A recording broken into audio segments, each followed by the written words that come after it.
now. 12 years ago, when our daughter was born, we decided, my wife and I, Eileen and I, decided we're going to take a look at what the big story is of her lifetime. I'm a journalist, she's a journalist. We wanted to know what is going to shape her life. What could we do? And so we formed an organization called Circle of Blue. We wanted to activate the superheroes. These are the best in journalism, science, data, and design to report on this big story, the story that would be the story of, we would hope, the second half of the 21st century maybe. But unfortunately, it's the story now, as you've already heard today. So the World Economic Forum, I'm involved with the World Economic Forum, which is the Geneva-based organization that focuses on global issues. The World Economic Forum did a survey this year on risks. The water supply crisis is in the top 5 global risks. Sorry, this isn't the optimism I know that we heard from the other ones, but the likelihood of risk is very, very high. Now, the impact of a water supply crisis is ranked number 2. That's just below major systemic financial failure. Sorry, again, I know we're talking about optimism here. And right above, now this is the good news, right above chronic fiscal imbalances. Anyway, so I mentioned Circle of Blue. So we've started a project around the world. Our goal is to focus on the water issue around the world, looking at the intersections of water, food, energy, and climate. So let me take you on a quick tour of what we found the last couple of years here. Again, we use the world's best photojournalists, scientists, data experts, designers, and what we find are really, really compelling stories. We find stories like this 4-year-old who carries water for 6 hours a day. One of the big pieces we have to remember in the global water crisis, when we're here in the heart of the Great Lakes, is that a little less than 1 billion people on the planet don't have access to safe drinking water. Now imagine that, safe drinking water. This is drinking water that when she drinks this, she will likely be sick. She'll likely be chronically ill with diarrhea, not be able to go to school, all those kind of catastrophic cumulative effects of not having access to safe water. Huge, huge story here. But also to the south in Mexico, we have communities like the Tehuacan Valley where we're feeling climate change already. We're seeing yagués like this, which is a watering hole, dry up. We're seeing changes in access to water for farmers. For the first time, these farmers actually have to buy water. So imagine an irrigation system, imagine somebody irrigating, as we heard earlier here in Michigan, having to pay rates, having to truck in their water just to irrigate, just to water their corn. So we also find here down at the bottom, we find huge factory farms. These are the pig and chicken farms in Mexico that are sending us pigs and chickens, basically exporting water out of the country. What happens when they're pumping their water unregulated is they're draining the water from those farmers who are up here, higher valley. Unregulated water, unregulated exports. In the Murray-Darling Basin of Australia, this is one of the world's top food baskets. You remember the fires a couple of years ago. We were there about 2 weeks before those. The whole region was absolutely parched. The good news out of Australia is they responded. They responded to crisis. They responded by replumbing their entire water distribution system and also how they value water, what kind of crops they grow. So really, really important lessons to learn from Australia. In India, where we were in December, we found kind of the opposite situation. We found huge amounts of water. I mean, take a look at this. He's outstanding in his field in the water, and this is pumped from underground. So this is pump and flood irrigation. Pump the water from underground and flood your fields. This is winter wheat. The problem with this is the farmers get free electricity because of their lobby, because of their entitlement. So what are they doing? They're running their pumps 24 hours a day, 7 days a week, and they are draining their aquifers incredibly quickly. So we have a governance issue, we have a regulatory issue in India because we have this just chaotic system that everybody is entitled to something, and so they just let their pumps run 24/7. Unbelievable. So here in the U.S., we have some serious challenges also, as we heard in the Great Lakes, but all you have to do is look west, and you see Lake Powell, you see this bathtub ring. This is not normal. This is down 100 feet. In fact, the feeder rivers I checked today, the feeder rivers are at 34% of inflow.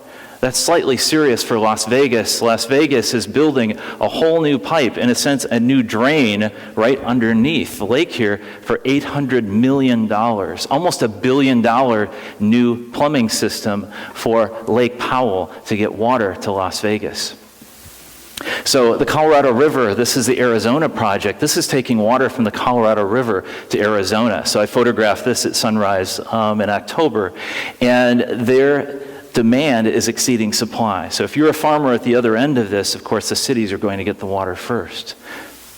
Now, hydraulic fracturing, we've all heard about this, huge issue. But if we even take a step back from this, this is where we're pumping lots of water with chemicals underground to release natural gas and oil. Big story around the world. But even a bigger story is the investment in the infrastructure to transport the natural gas and the oil, also particularly from Canada's Alberta tar sands. So we have $125 billion infrastructure investment in transporting this. It's a very complicated, very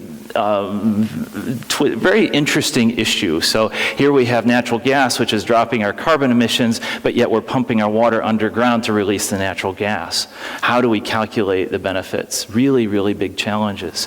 In China, so we looked at the US, we looked at this carbon issue, this energy issue in the US, and so we thought we'd go to another simpler location to work in China and look at water scarcity and energy demand. What are the big challenges in the world's fastest growing economy?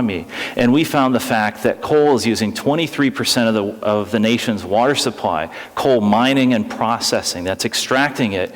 What happens when China runs out of water? Well, they already are water stressed.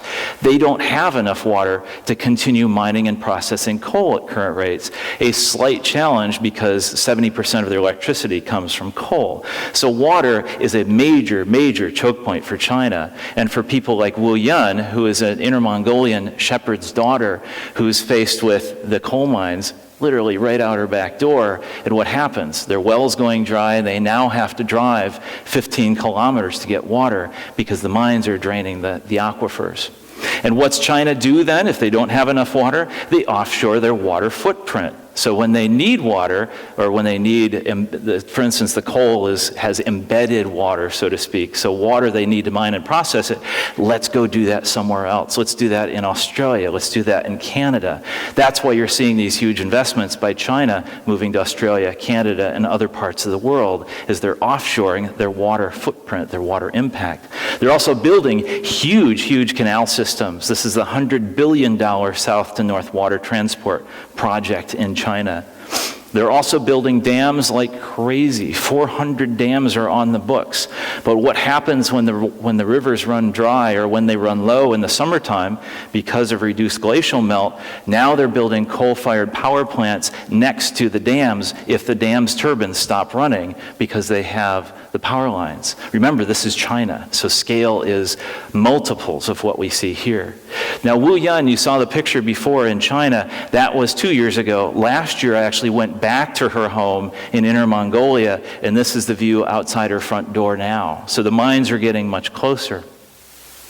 And it was really interesting because I went out and I stayed with her family in this Mongolian yurt, and I woke up at about 4:30, hiked up, and it felt like familiar walking on just familiar feel walking around.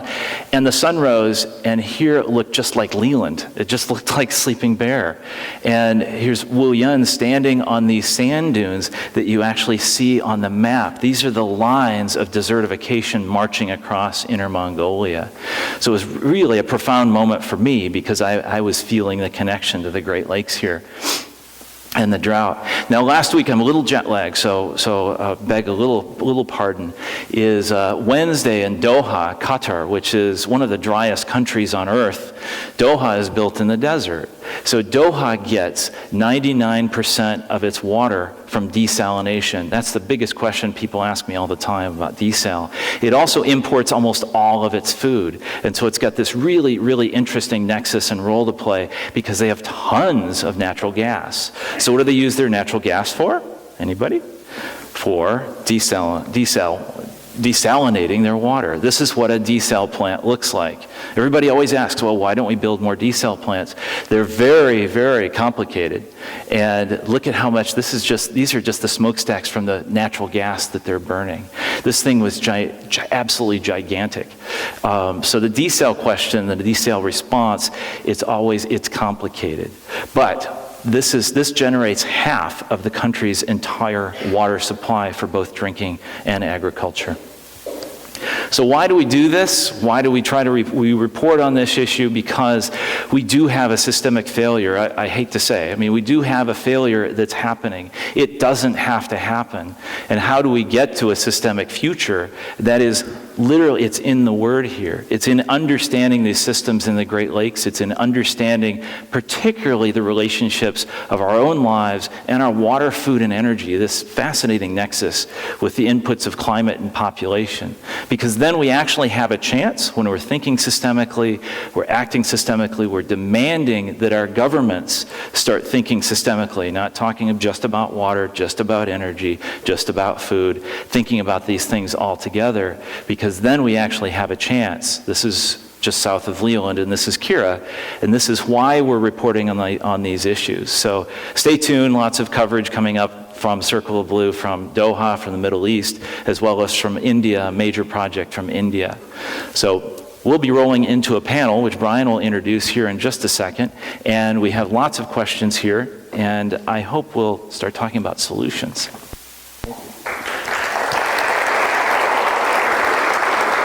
Okay, everybody, we also have with us Tom Kelly. We wanted to have people who have spent a great deal of time and have a great deal of knowledge about the Great Lakes, and especially about our local neighborhood in the Great Lakes. And Andy Knott from the Watershed Center. I didn't even say that Tom has been the executive director of Inland Seas for 26 years? 25 years. 25 years. But let's have Andy do a really brief introduction to your organization, what you do, and people will have a chance to. Sure. I'm with the Watershed Center, Grand Traverse Bay, and our mission is to protect water quality, the water resources in the bay, and its 1,000 square mile watershed. And we do that primarily through three programs, overarching programs. One is water quality monitoring. We have volunteer stream teams who have adopted certain streams in the watershed, who do twice a year macroinvertebrate or aquatic insect sampling. The Watershed Center also runs or helps run the regional beach monitoring. So we work with the local health departments when you see the advisories for beaches for E. coli, that's part of what we do for monitoring. Our second program is our Baykeeper program. That's our advocacy and outreach program. John Nelson is the Baykeeper. You've probably seen him out in the bay, either in the tugboat or maybe at a public meeting, arguing for protections of our water resources. And our third program is our biggest one, and that's our Grand Traverse Bay Watershed Protection Plan, and it's our most collaborative program. We have this protection plan that's been approved by the US EPA and the DEQ, and the Leelanau Conservancy was a major partner in developing that plan back in 2005, and the plan's also a gateway for funding. We, the Leelanau Conservancy, other organizations in the region use that plan to bring in federal and state dollars for big projects, including land conservation projects that I know the Conservancy has done. And just a couple of quick examples of some of the projects that we are working on right now that tie into this presentation. We have a new partnership with Michigan State. It's funded by it's funded by Michigan Sea Grant, and somewhere out there is Mark Breederland, so if you want to talk to him or me about this afterwards, we can answer these questions. But this is a climate assessment project for Grand Traverse Bay and its watershed and its communities. And the program will involve stakeholders like the Conservancy, and we will be essentially finding out what the risks are to the bay and its communities from climate change, as well as developing potential strategies for adapting to climate change, and what can we do in our communities in this region to adapt. And one of those projects is going to happen actually in Suttons Bay this year, and I'll apologize now for tearing up the streets later this year, but we have a $1 million Great Lakes Restoration Grant that's going to go towards dealing with the stormwater issues in Suttons Bay. There'll be new rain gardens going in the village. There's going to be an infiltration system underground put in to help reduce the E. coli issues that might be getting into the bay and affecting the beaches in Suttons Bay. But this kind of green infrastructure is also really important for adapting to climate change. As Patrick discussed earlier, we're going to see heavier rain events, and how can we deal with the stormwater issues, the runoff that's going to come from that, and green infrastructure is a way of doing that. Okay. Well, I'm Tom Kelly, and I'm with the Inland Seas Education Association. I hope I don't need to make much of an introduction. I hope most of you have been out on our ship and have seen what we've done. If you have not done that, then I'm making an invitation, somewhere between an invitation and a command, to do that this summer. Out on the table, there's one of our little flyers, and on the back side of that, it lists all the programs we're doing this summer for families and for adults. And some of those are free. So there's absolutely no excuse not to come out there with you yourself, or bring your family, your grandkids, whatever, and come out on the ship with us. And what we're trying to do is to create a new stewardship for the Great Lakes with young people. And we've been doing this since 1989. As of last fall, we have had 94,000 students out on our ships doing our programs, teaching them about the Great Lakes. And some of these kids now that were sixth graders when they went out on the ship are out actually working now in the field. One of my poster child is a gal named Emily Tyner, who worked with us as an intern, and she's now on a Fulbright in Malawi doing research on fisheries there. I just got an email the other day from someone, I didn't know who it was, but someone had said that they had gone out with us as a sixth grader, and now they were finishing up graduate school in aquatic biology and were going on to a career. And so those are the kind of things that we're doing. We don't intend to create scientists out of all these kids, but we do want to make them science literate citizens, so when they grow up, they'll know how the Great Lakes works, and they'll have a personal stake in their future. And so that's what we're trying to do at Inland Seas. Excellent. Thanks, Tom. How many people have been out on Inland Seas? Wow, that's fabulous. Okay. You missed a few. Just a few. Yeah, you missed a couple. I'll be seeing them afterwards. But we had a command and just a real positive message there. And I think that a lot of people, me included, are always asking and wondering, here in the Great Lakes, what can we do? I mean, what can we do as individuals? And I just wanted to start off with that. I'll just go down the line. We have a command already, so we know what to do. So there's one thing we have to fill in our little bucket for the summertime or in the immediate future. Patrick, what can we do as individuals? Yeah, I think as individuals, what Tom just said is, I think one is that literacy and education, being aware, speaking the language, being aware of the issues. So I think that's a very big thing. And I forgot the other thing I was going to say. I should have written it down. I think we also need to, I was saying the other day, get nature into the equation in our daily practices. Whether that's from your daily practices to daily corporate practices, is that making sure that nature is accounted for. I was reading a new book the other day on nature services that was saying some of our major corporations and major water use didn't have water on their balance sheet just a couple years ago. Like, they didn't include that as a major resource that they used in their operations, and they're starting to put it on their balance sheet. So I think those two things, getting nature in the equation, both in your personal, everyday life and intellect and discussions, but also getting nature in the equation of our work, our corporate work, all that work. Yeah, Tom, you've already given us a command, so you can answer more if you'd like, or we can jump to Andy. So Andy, on the individuals, I mean, so we're tearing up the streets in Sutton's Bay, fabulous, no, I mean, it's great, but what are you seeing the individuals are doing? How are they making a difference here?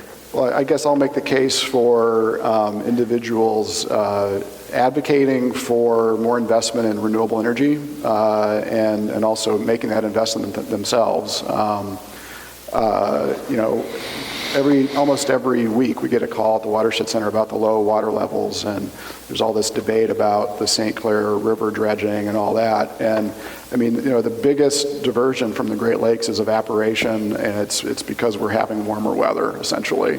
Warmer evenings, and that's when a lot of the evaporation takes place.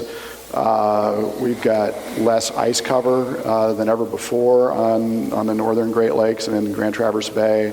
I've got we graphed this, and we have data from 1851 to the present of ice freezes on Grand Traverse Bay, and the definition is, does it freeze from Traverse City out to Power Island? And you look at this data from 1851, and every decade, on average, we had 8 freezes, 8 years where it's frozen per decade, until about 1980, and then it drops off to about 1 per decade. So, something is happening, and communities are making a difference. Northport's doing a lot on renewable energy. If you're a Cherryland Electric customer, you can actually buy into their new solar farm, which is a great way. If you live in the woods and you can't put up solar panels, you can actually yourself do something about renewable energy. So that's really interesting, making that connection, the relationship. How many people really realize the relationship between water resources, and energy?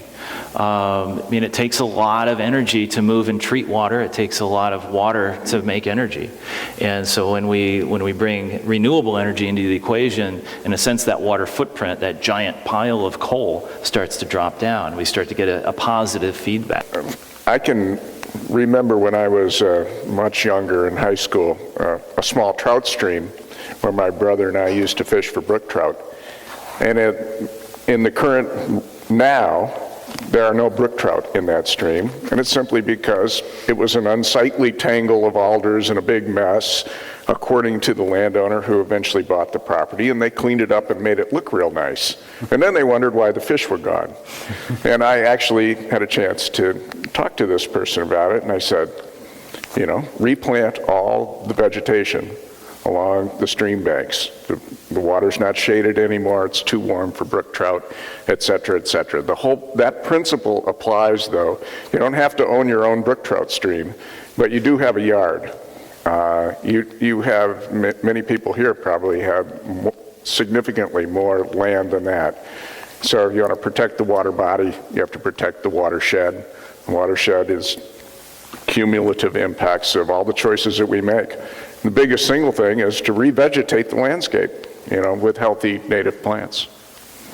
Great. No, thanks. Those are all really good answers, and I'm sure that there are more ways that we can act. Also, I wanted to add one more thing too, and that's the agriculture component in the water world.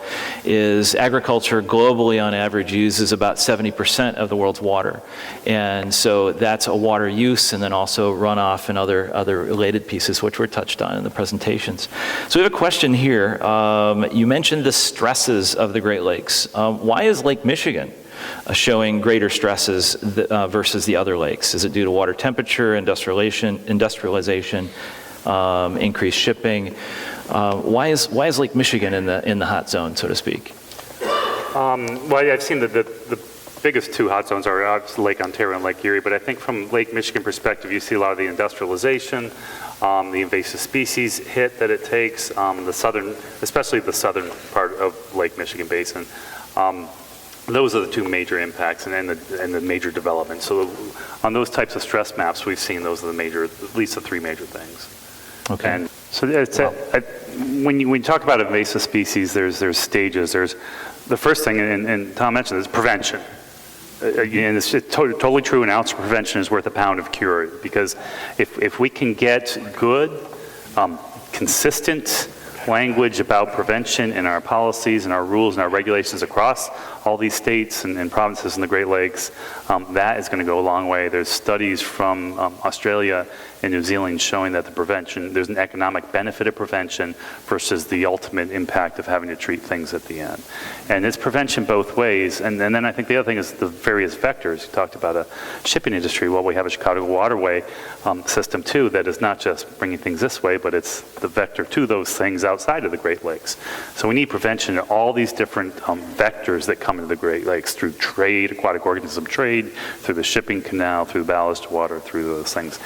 And then if you get by that prevention barrier, then you need early detection, rapid response. That's your second thing.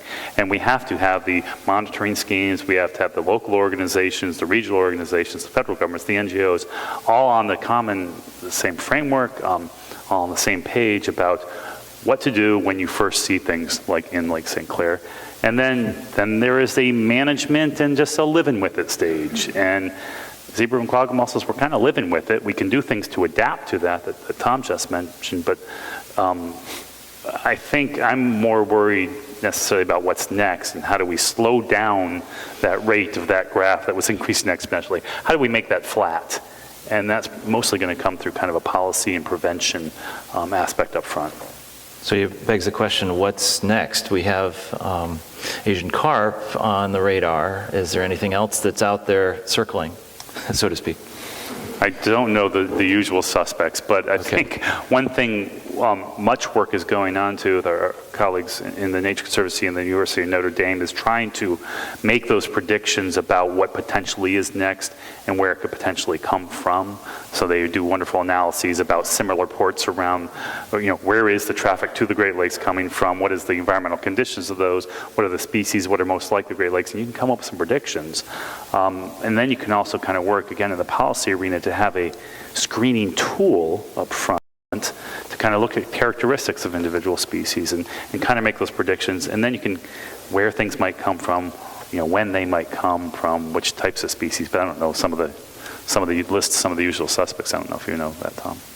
There's most of the species that come into the Great Lakes. Most of the species that come into the Great Lakes over the past 20 years have been from as I mentioned, through the shipping industry, and they are from what's called the Ponto-Caspian region, the Black Sea, the Aral Sea, and the Black Sea.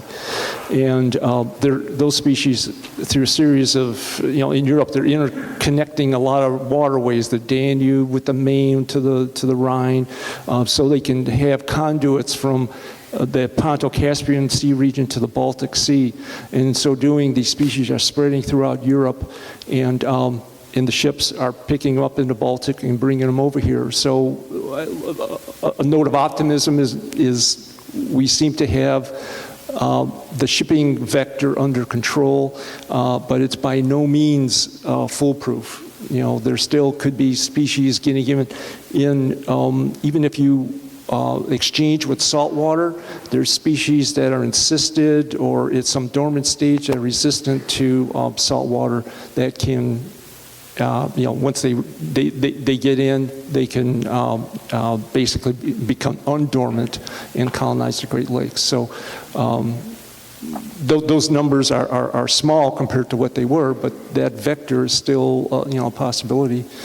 And also, I think a key thing that Patrick mentioned is, how do you control them? Can you control them once they get in? There were two interesting. Am I talking too long? There were two case histories that I compared and took a close look at. One was in Australia, in Darwin Harbour. They had a mussel called Middleus that they found it in this harbor area, and they immediately shut the harbor down. They chlorinated the whole harbor.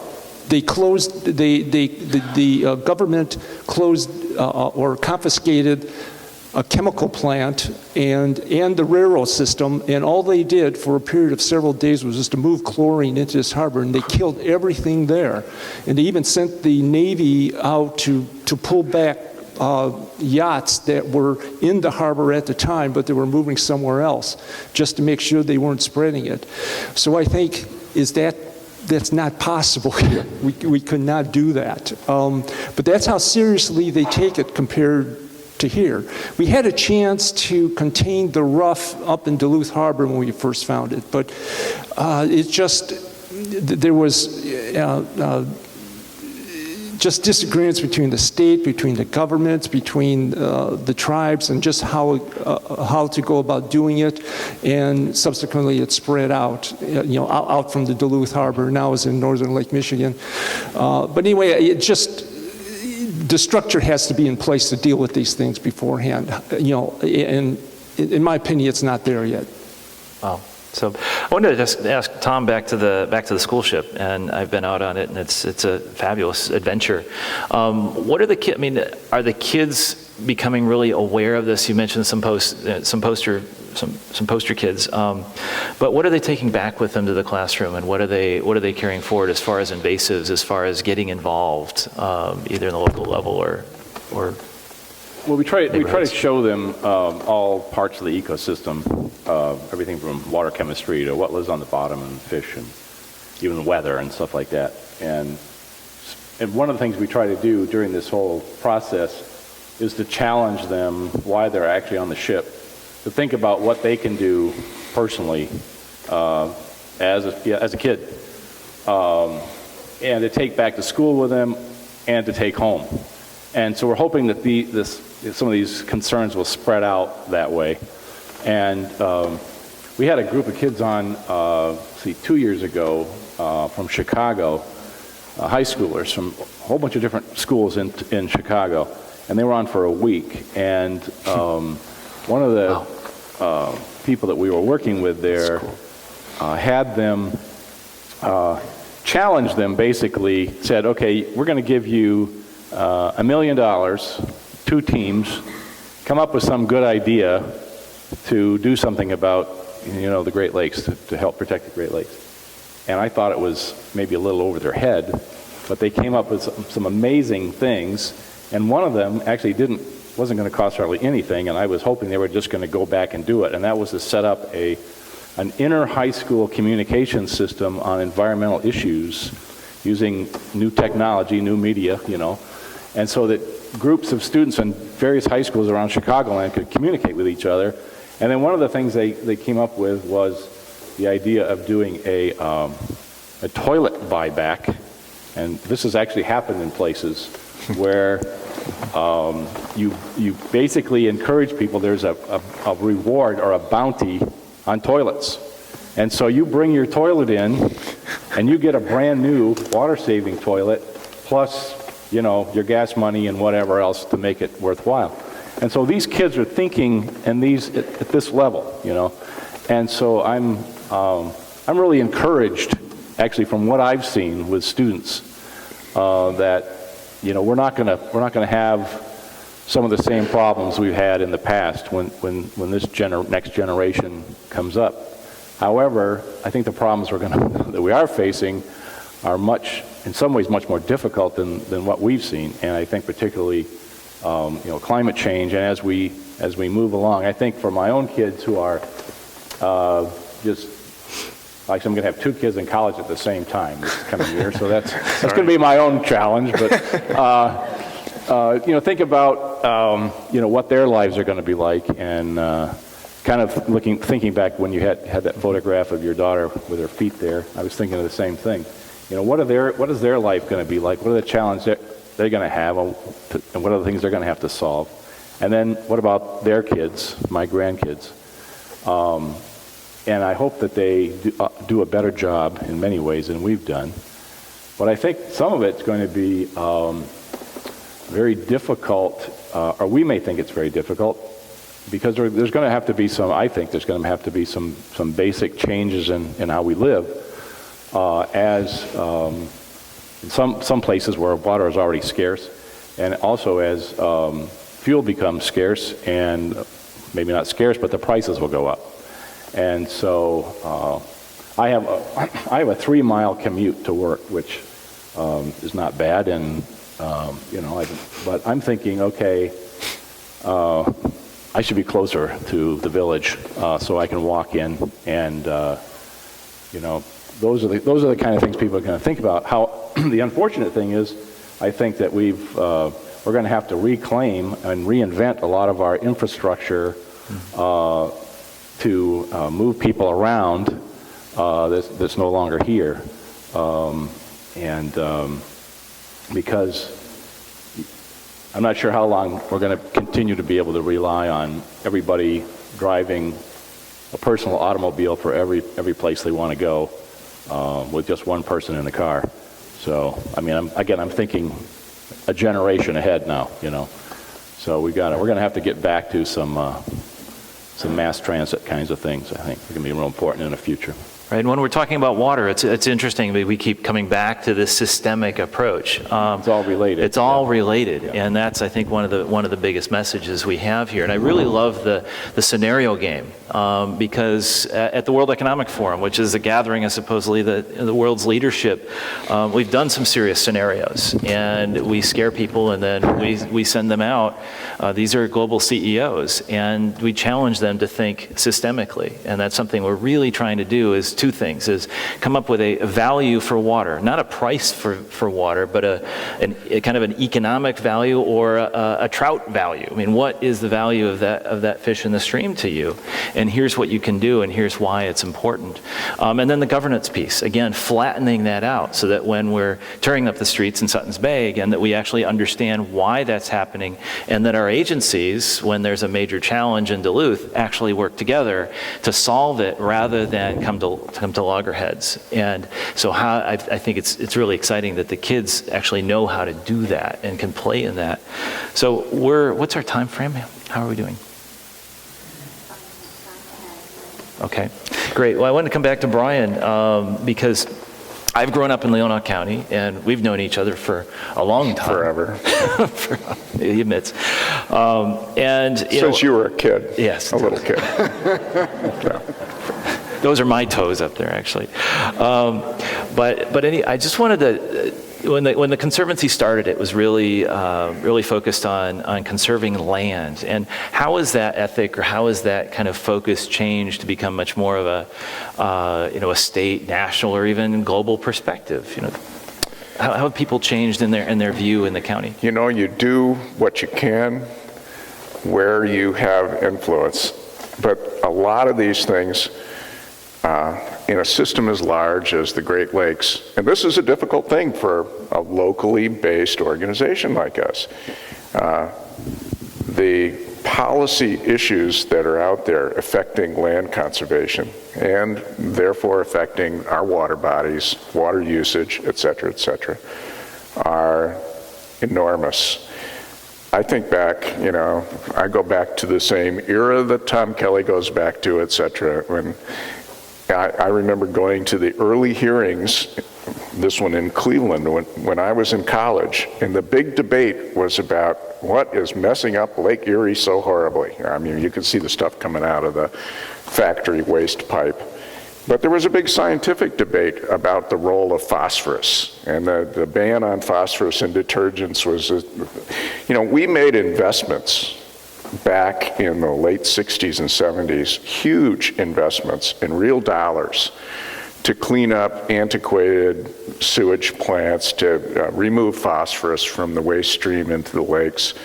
And Ray Canale, a guy that we work with on water monitoring programs, he said something very simple. He said, we made big investments in the late 60s, early 70s, and that really kind of carried us for about 40 years in terms of the traditional pollutants into the lakes. And what we didn't do was we didn't do anything to deal with the larger sources of runoff, agricultural runoff, the big watershed sources. We didn't do anything about invasives. And I think back to, there may be big investments to undo some of the infrastructure that we still have out there. We still have streams that could be functioning biological entities that are encased in concrete and doing nothing, you know? I just saw one in Milwaukee 2 weeks ago, and we still have pipelines bringing tar sands oil underneath the Straits of Mackinac. Really? Really? We want that? These things keep you up at night, you know? And we may need to make an investment. In this climate, it's going to be hard to do. But if we want to protect the Great Lakes, we have to, it's a big system, and you have to think about big things and big investments, probably. Yeah, and I think you brought up an important point on the pipelines and these kind of instant risks, the risk portfolio. And this is the moving oil again from Canada to the processing plants here in the U.S.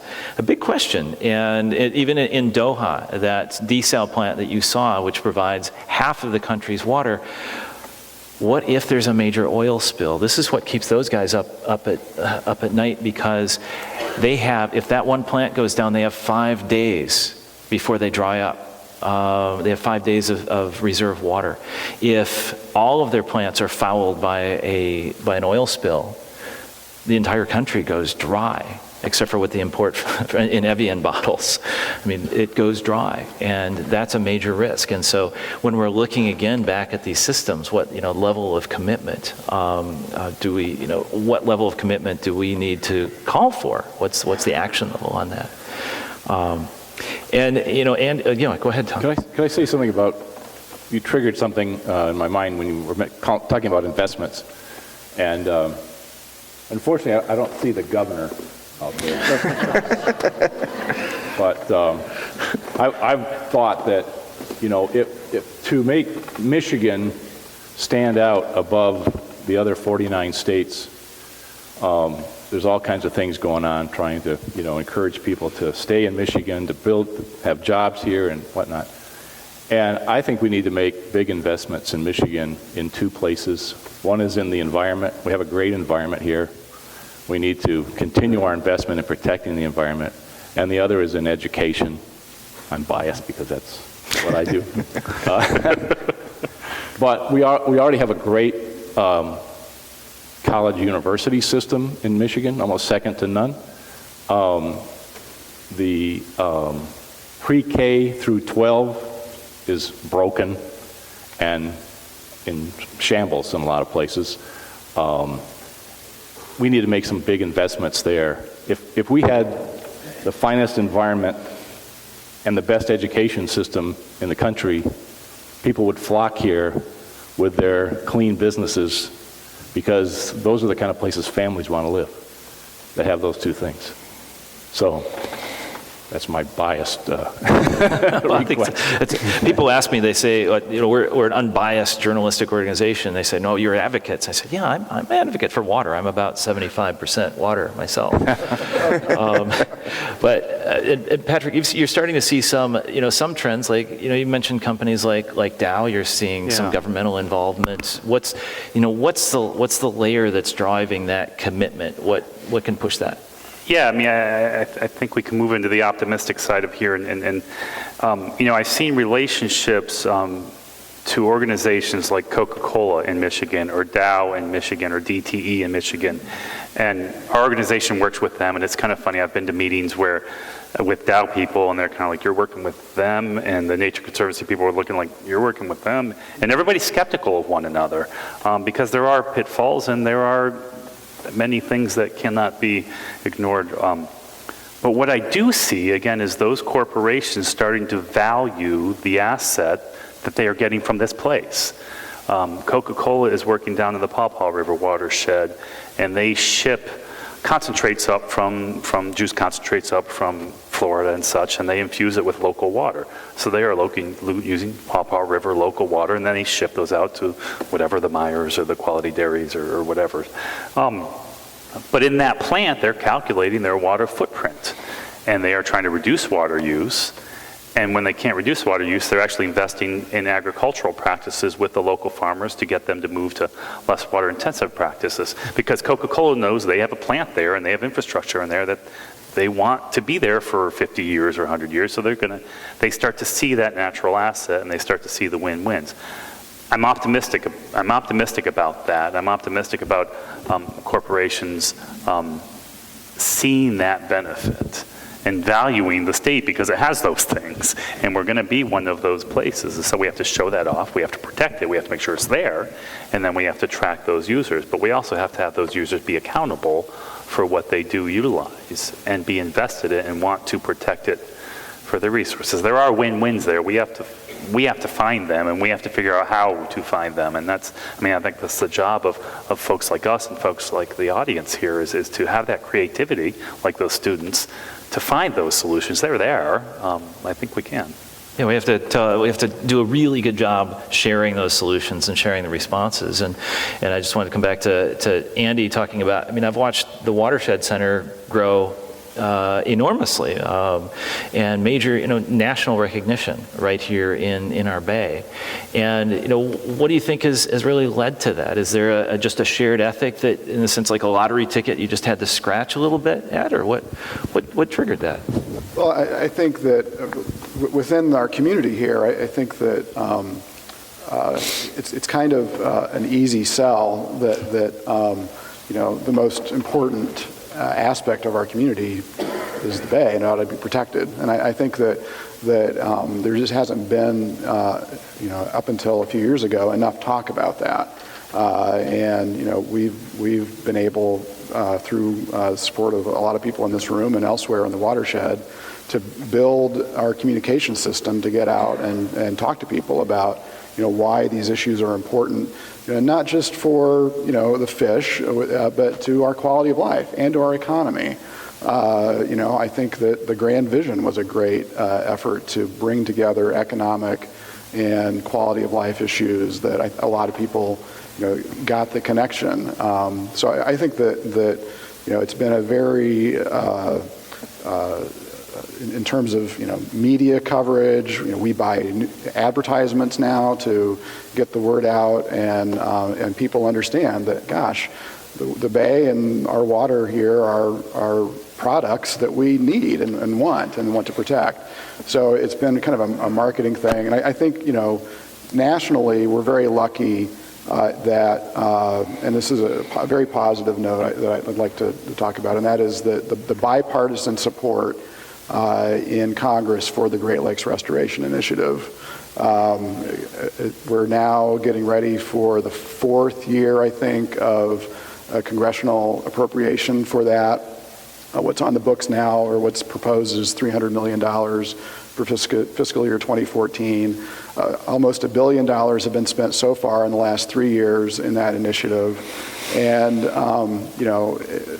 having a Great Lakes president, which is we really have never had one before, and having people from both sides of the aisle in Congress come together and understand that the Great Lakes, they deserve attention too, just like the Everglades have, just like Chesapeake Bay has, and so we've been very fortunate to have that happen, and this region has really brought in a lot of those dollars. If you go to the Great Lakes Restoration Initiative website, there's an interactive map there that shows all the projects that have been funded in the Great Lakes, and our region has been very fortunate to bring those dollars here, and they're providing green jobs. I was just down at Brian, you're talking about creeks that are in concrete.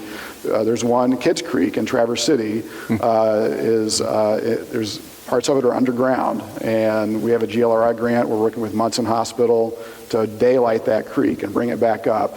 When I was out there yesterday looking at it, we have contractors putting in root wads along the new stream bed. This is going to be, bank stabilization and habitat for fish and insects. And these guys, these are green jobs. These construction workers are getting paid, and they're becoming experts at this type of restoration work. So to me, it's a very positive thing that is affecting not only the Great Lakes, but this region in terms of the investment in greening things back up again. Great. Yeah, just huge progress on the Great Lakes Restoration Initiative, and real applause for everybody who's worked hard on that around the Great Lakes. It's kind of a drop in the bucket, though. $300 million and $1 billion here and there. Right. The gas processing plants in Doha, again, this is all on my mind because I'm jet lagged, as you can probably tell. Just the one of 6 gas processing plants, 19 billion, that's with a B, $19 billion for one processing plant. So the level of commitment, it's moving that decimal point, and I think coming with the students and also in communications around, what is causing, what's causing Great Lakes levels to drop? Is it dredging in a canal, or is it climate change, which is a much larger? If that was one of the questions was, and maybe just to touch on it really fast. One of the questions was, is dredging affecting the Great Lakes? And I think it's really important. And touch on that for just a second. Do you get that question much? Anybody? I hear it every once in a while. Yeah, I got to serve on the International Joint Commission panel. There is, yes, evidence that dredging in the St. Clair River has caused some decreases in lake levels. But the predominant factor, as he said, is the fact that we've had a couple of years of low inputs, snow and rain, and a couple years of low ice cover, evapotranspiration. Those are the prime drivers of the cycle that we're in now. These are lows. They're not lows that are beyond what the low end of the spectrum is. They're at the low end of the spectrum. And so they're within the variation we expect to see. I guess my point is that we need to be able to handle that. And I realize that's hard for people who don't live for 200 years and don't get to experience the highs and lows. And the next 30 years may be very important to them and their sailboat and their dock. But we have to think about that as we choose to invest in the future. And some of those investments we're making today, like this $1 million investment here, is wise and is thoughtful, and especially with the climate analyses and vulnerabilities too, is designed for the future. I'd like to get back to your comment. I think the Great Lakes Restoration Initiative is absolutely wonderful. One of the cool things is that it has forced collaborations, and I don't know how many people were on that grant, but I'm going to imagine there's probably 5 or 6 partners on each of those grants you mentioned. And it's forced collaborations that are unique and interesting between the universities and the watershed groups and the NGOs and the state government. So that is very fascinating. But I think your point is, we've got to start bringing other people into the equation that we're talking about. Who are the main water users in this part of the country? Who are the main water users, in Saginaw Bay? Is it Kellogg? Is it, who are those people? And they've got to be part of that too, because we can't rely upon federal fundings. It may be there, it might not be there tomorrow. And so we all are part of that equation. And when we can stress that to our representatives, or to the boards we might sit on, or to the partnerships, or our friends who are sustainability people at those organizations, we have to continue that message, especially through our children who are going to be the leaders tomorrow. Wow, it's a great way to wrap it up. We'll hand off to Brian here to close us out. And it's been a great honor to be up here with. Thank you all for being here on this beautiful day and spending some time learning a little bit more. I think the summation is we got to this place because there are the cumulative impacts of a lot of decisions and a lot of actions that we've taken in our footprint on this entire Great Lakes watershed. But the good news is that there are 1,000 actions, big and small, many of which are taking place, many of which we'd come to not because we're trying to protect the Great Lakes, but because we're doing something nicer with our own backyard, or we're farming a little bit differently, keeping our soil in place instead of sending it down the Maumee River. We're not doing that to protect Lake Erie, but the benefit is that it protects Lake Erie. All right, let's wrap this up. I've got 2 people I want to recognize. Zane Schwager put this thing together. Stand up, Zane, please. Thank you so much. And I want to recognize Carolyn. She worked closely with Zink. Carolyn Fott. Please stand up. And I want to invite everybody, don't leave, if you've got a little extra time, and the Derby doesn't start for another 45 minutes or something, come out to the lobby with us, meet the speakers, ask the question that didn't get addressed. I'm sure there are plenty.